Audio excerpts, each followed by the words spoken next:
ಮನ್ರೇಗಾ ಯೋಜನೆಗೆ ಜಿ ಅಂಥೇಳಿ ಕೇಂದ್ರ ಸರ್ಕಾರ ಮರುನಾಮಕರಣವನ್ನು ಮಾಡಿದೆ. ಇದಕ್ಕೆ ರಾಷ್ಟ್ರಪತಿಗಳ ಅಂಕಿತ ಕೂಡ ಬಿದ್ದಿದೆ. ಇದೇ ವಿಚಾರವನ್ನು ಖಂಡಿಸಿ ಇವತ್ತು ದೊಡ್ಡ ಮಟ್ಟದ ಹೋರಾಟಕ್ಕೆ ಕಾಂಗ್ರೆಸ್ನ ನಾಯಕರುಗಳು ಪ್ಲಾನ್ ಅನ್ನು ಮಾಡಿಕೊಂಡಿದ್ದಾರೆ. ಒಂದು ಕಡೆ ಅಧಿವೇಶನದ ಒಳಗೆ, ಮತ್ತೊಂದು ಕಡೆ ಅಧಿವೇಶನದ ಹೊರಗೆ ಮನ್ರೇಗಾ ಸಮರ ಜೋರಾಗುವಂತಹ ಮುನ್ಸೂಚನೆ ಸಿಗ್ತಾ ಇದೆ. ಇವತ್ತು ಕಾಂಗ್ರೆಸ್ ನಾಯಕರಿಂದ ಲೋಕಭವನ ಮುತ್ತಿಗೆಗೆ ಪ್ಲಾನ್ ಅನ್ನು ಮಾಡಿಕೊಳ್ಳಲಾಗಿದೆ.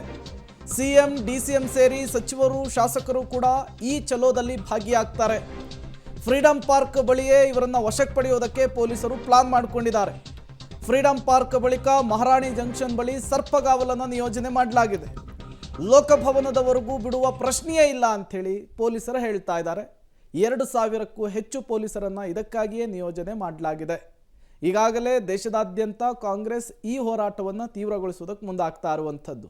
ಇವತ್ತು ರಣದೀಪ್ ಸಿಂಗ್ ಸುರ್ಜೇವಾಲಾ ಅವರು ಕೂಡ ಈ ಚಲೋದಲ್ಲಿ ಭಾಗಿಯಾಗುವಂತಹ ಸಾಧ್ಯತೆ ಇದೆ. ಮೊನ್ನೆ ಜಂಟಿ ಅಧಿವೇಶನದಲ್ಲಿ ರಾಜ್ಯಪಾಲರು ಭಾಷಣವನ್ನು ಮಾಡಲಿಲ್ಲ, 2 ಸಾಲಿಗೆ ಸೀಮಿತಗೊಳಿಸಿದರು. ಅದಾದ ಮೇಲೆ ಏನೆಲ್ಲ ಬೆಳವಣಿಗೆಗಳಾಯಿತು ಅನ್ನೋದನ್ನು ಇಡೀ ರಾಜ್ಯವೇ ಗಮನಿಸಿದೆ. ಈಗ ರಾಜ್ಯಪಾಲರಿರುವಂತಹ ಲೋಕಭವನವನ್ನು ಮುತ್ತಿಗೆ ಹಾಕುವ ಮೂಲಕ ಕೇಂದ್ರ ಸರ್ಕಾರಕ್ಕೆ ಬಿಸಿ ಮುಟ್ಟಿಸೋದಕ್ಕೆ ಪ್ಲಾನನ್ನು ರಾಜ್ಯ ಸರ್ಕಾರ ಮಾಡಿಕೊಂಡಿದೆ. ಡೀಟೇಲ್ಸ್ ಅನ್ನು ಕೊಡೋದಕ್ಕೆ ನರಸಿಂಹಮೂರ್ತಿ ನೇರ ಸಂಪರ್ಕದಲ್ಲಿ ಜಾಯಿನ್ ಆಗಿದ್ದಾರೆ. ನರಸಿಂಹಮೂರ್ತಿ, ಇವತ್ತು ಕಾಂಗ್ರೆಸ್ ನಾಯಕರುಗಳು ದೊಡ್ಡ ಮಟ್ಟದ ಹೋರಾಟಕ್ಕೆ ಪ್ಲಾನ್ ಮಾಡಿಕೊಂಡಿದ್ದಾರೆ. ಸಾರ್ವಜನಿಕ ಸ್ಥಳಗಳಲ್ಲಿ ಫಸ್ಟ್ ಆಫ್ ಆಲ್ ಈ ರೀತಿ ಚಲೋ ಮಾಡೋದಕ್ಕೆ, ಪ್ರತಿಭಟನೆ ಮಾಡೋದಕ್ಕೆ ಅವಕಾಶವೇ ಇಲ್ಲ. ಈ ಪ್ರತಿಭಟನೆಯನ್ನು ನಿಯಂತ್ರಿಸುವಂತಹ ನಿಟ್ಟಿನಲ್ಲಿ ಪೊಲೀಸರ ಕ್ರಮ ಯಾವ ರೀತಿ ಇರುತ್ತೆ ಅಂತ? ಪ್ರೇಮ, ಜಂಟಿ ಅಧಿವೇಶನದಲ್ಲಿ ರಾಜ್ಯಪಾಲರು ಸರ್ಕಾರ ಕೊಟ್ಟಂತಹ ಭಾಷಣವನ್ನು ಓದಲಿಲ್ಲ ಅನ್ನೋ ನಿಟ್ಟಿನಲ್ಲಿ ಈಗ ಕಾಂಗ್ರೆಸ್ ಕಾರ್ಯಕರ್ತರು ಮತ್ತು ಕಾಂಗ್ರೆಸ್ನ ನಾಯಕರುಗಳು ಇವತ್ತು ಫ್ರೀಡಂ ಪಾರ್ಕ್ನಲ್ಲಿ ಬೃಹತ್ ಪ್ರತಿಭಟನೆಯನ್ನು ಹಮ್ಮಿಕೊಂಡಿದ್ದಾರೆ. ಈ ಬೃಹತ್ನ ಪ್ರತಿಭಟನೆಯ ಜೊತೆಗೆ ಅವರು ರ್ಯಾಲಿಯನ್ನು ಹೊರಟು ಲೋಕಭವನಕ್ಕೆ ಮುತ್ತಿಗೆಯನ್ನು ಹಾಕೋದಕ್ಕೆ ಪ್ಲಾನನ್ನು ಮಾಡಿಕೊಂಡಿದ್ದಾರೆ. ಹೀಗಾಗಿ ಪೊಲೀಸರು ತುಂಬಾ ಅಲರ್ಟ್ ಆಗಿದ್ದಾರೆ ಅಂತಲೇ ಹೇಳ್ಬೋದು. ಪೊಲೀಸರು ಈಗಾಗಲೇ ವ್ಯವಸ್ಥೆಯನ್ನು ಮಾಡಿಟ್ಕೊಂಡಿದ್ದಾರೆ. ಸುಮಾರು 2,000 ಜನ ಪೊಲೀಸರನ್ನು ಫ್ರೀಡಂ ಪಾರ್ಕ್ ಹಾಗೆ ವಿಧಾನಸೌಧ ಮತ್ತು ರಾಜಭವನದ ಸುತ್ತಮುತ್ತ ಹಾಕುವ ಕೆಲಸವನ್ನು ಮಾಡಲಾಗಿದೆ. ಒಂದು, ಕಾಂಗ್ರೆಸ್ ಕಾರ್ಯಕರ್ತರುಗಳು, ನಾಯಕರುಗಳು, MLAಗಳು, ಮಿನಿಸ್ಟರ್ಗಳು ಸಾಕಷ್ಟು ಸಂಖ್ಯೆಯಲ್ಲಿ ಬರಬಹುದು.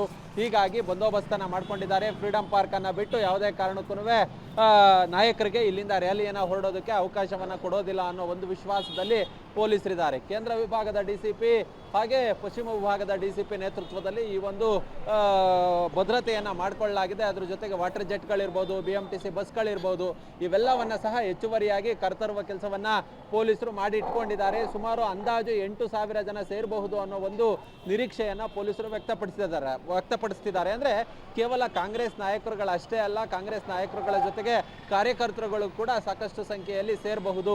ಈ ಹಿನ್ನೆಲೆಯಲ್ಲಿ ಬಂದೋಬಸ್ತನ್ನು ಮಾಡಿಕೊಳ್ಳುವ ಕೆಲಸವನ್ನು ಪೊಲೀಸರು ಮಾಡಿದ್ದಾರೆ.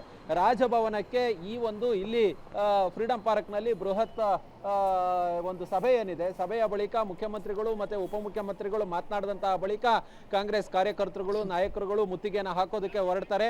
ಆ ಸಂದರ್ಭದಲ್ಲಿ ಇಲ್ಲೇ ತಡೆಯೋದಕ್ಕೆ ಅಂತೇಳಿ ದೊಡ್ಡ ದೊಡ್ಡ ಬ್ಯಾರಿಕೇಡ್ಗಳನ್ನು ಹಾಕಿಕೊಂಡು ವ್ಯವಸ್ಥೆಯನ್ನು ಮಾಡುವ ಕೆಲಸವನ್ನು ಕೂಡ ಮಾಡಿಕೊಳ್ಳಲಾಗಿದೆ. ಗಮನಿಸಬಹುದು, ಕಾಂಗ್ರೆಸ್ ಕಾರ್ಯಕರ್ತರುಗಳು ಈಗಾಗಲೇ ಫ್ರೀಡಂ ಪಾರ್ಕ್ನ ಬಳಿ ಬರ್ತಿರೋದನ್ನು ಸಾಕಷ್ಟು ಸಂಖ್ಯೆಯಲ್ಲಿ ಮಹಿಳಾ ಕಾರ್ಯಕರ್ತರು, ಅದರ ಜೊತೆಗೆ ಕಾರ್ಯಕರ್ತರುಗಳು, ಪದಾಧಿಕಾರಿಗಳು ಸಾಕಷ್ಟು ಸಂಖ್ಯೆಯಲ್ಲಿ ಈಗಾಗಲೇ ಫ್ರೀಡಂ ಪಾರ್ಕ್ನ ಬಳಿ ಬರ್ತಿದ್ದಾರೆ. ಇದೀಗ ಪೊಲೀಸರು ಮಾಡ್ಕೊಂಡಿರುವಂತಹ ಪ್ಲಾನ್ ಏನಂತ ಹೇಳಿದ್ರೆ, ಈ ಒಂದು ಪ್ರತಿಭಟನೆಯನ್ನ ಇಲ್ಲೇ ತಡೆದಂತಹ ಬಳಿಕ ಕೇವಲ 20 ಕಾಂಗ್ರೆಸ್ ನಾಯಕರುಗಳಿಗೆ, ಅದು CM ಬರ್ತಾರಾ ಇಲ್ವಾ ಅನ್ನೋ ಒಂದು ಐಡಿಯಾ ಇಲ್ಲ, DCM ಸೇರಿದಂತೆ ಕೆಲ ಕಾಂಗ್ರೆಸ್ ನಾಯಕರುಗಳನ್ನ ಬಸ್ನಲ್ಲಿ ರಾಜಭವನಕ್ಕೆ ಕರೆದುಕೊಂಡು ಹೋಗೋದಕ್ಕೆ ಒಂದು ಪ್ಲಾನ್ ಅನ್ನ ಪೊಲೀಸರು ಮಾಡ್ಕೊಂಡಿದ್ದಾರೆ. ಅದಕ್ಕೆ ಕಾಂಗ್ರೆಸ್ ನಾಯಕರುಗಳು ಯಾವ ರೀತಿ ಒಪ್ಕೊಳ್ತಾರೆ ಅನ್ನೋದು ಗೊತ್ತಿಲ್ಲ. ಆದರೆ ಸದ್ಯಕ್ಕಂತೂ ಇದೀಗ ಪೊಲೀಸರ ನೇತೃತ್ವದಲ್ಲಿ ಬಂದೋಬಸ್ತನ್ನು ಮಾಡ್ಕೊಂಡಿದ್ದಾರೆ. ಪಶ್ಚಿಮ ವಿಭಾಗದ DCP ಇರ್ಬೋದು, ಅದರ ಜೊತೆಗೆ ಕೇಂದ್ರ ವಿಭಾಗದ DCP ಮತ್ತು 2 ಟ್ರಾಫಿಕ್ DCPಗಳು ಈಗಾಗಲೇ ಸ್ಥಳದಲ್ಲಿ ಬೀಡ್ಬಿಟ್ಟು ಪರಿಸ್ಥಿತಿಯನ್ನು ಅವಲೋಕಿಸ್ತಿದ್ದಾರೆ. 8,000 ಜನರ ಒಂದು ನಿರೀಕ್ಷೆಯನ್ನು ಈಗಾಗಲೇ ಅವರ ಇಂಟು ಮೂಲಗಳು ಕೊಟ್ಟಿದ್ದಾವೆ. ಅಷ್ಟು ಜನ ಸೇರ್ತಾರ ಇಲ್ವೋ ಅನ್ನೋ ಒಂದು ಐಡಿಯಾ ಇಲ್ಲ. ಆದರೆ BMTC ಬಸ್ಗಳಿರ್ಬೋದು, ವಾಟರ್ ಜೆಟ್ಗಳಿರ್ಬೋದು, ಮತ್ತು ಇಲ್ಲೊಂದಿಷ್ಟು ಆಂಬ್ಯುಲೆನ್ಸ್ ವ್ಯವಸ್ಥೆ ಇರ್ಬೋದು, ಮತ್ತು ಬ್ಯಾರಿಕೇಡ್ಗಳಿರ್ಬೋದು, ಇವೆಲ್ಲವನ್ನ ಕೂಡ ಪೊಲೀಸರು ಈಗಾಗಲೇ ಭದ್ರವಾಗಿ ಇಟ್ಟುಕೊಂಡಿದ್ದಾರೆ. ಯಾವುದೇ ಕಾರಣಕ್ಕೂ ಫ್ರೀಡಂ ಪಾರ್ಕನ್ನು ಬಿಟ್ಟು ಇಲ್ಲಿಂದ ಕಾರ್ಯಕರ್ತರಾಗಲಿ, ಅಧಿಕಾರಿ ನಾಯಕರುಗಳಾಗಲಿ ರ್ಯಾಲಿಗೆ ಹೊರಡೋದಕ್ಕೆ ಅವಕಾಶವನ್ನು ಕೊಡಬಾರ್ದು ಅನ್ನೋ ಒಂದು ನಿಟ್ಟಿನಲ್ಲಿ ಪೊಲೀಸರು ಸನ್ನದ್ಧರಾಗಿ ನಿಂತಿದ್ದಾರೆ. ಬೆಂಗಳೂರಿನ ಎಲ್ಲ ವಿಭಾಗಗಳಿಂದ ಸುಮಾರು 2,000 ಪೊಲೀಸರನ್ನ ಇವತ್ತಿನ ಬಂದೋಬಸ್ತ್ಗೆ ಅಂತೇಳಿ ನೇಮಕ ಮಾಡಿಕೊಳ್ಳುವ ಕೆಲಸವನ್ನು ಕೂಡ ಪೊಲೀಸ್ ಇಲಾಖೆ ಮಾಡಿಕೊಂಡಿದೆ. ಓಕೆ, ಥ್ಯಾಂಕ್ ಯು ನರಸಿಂಹಮೂರ್ತಿ ತಮ್ಮೆಲ್ಲ ಮಾಹಿತಿಗಾಗಿ.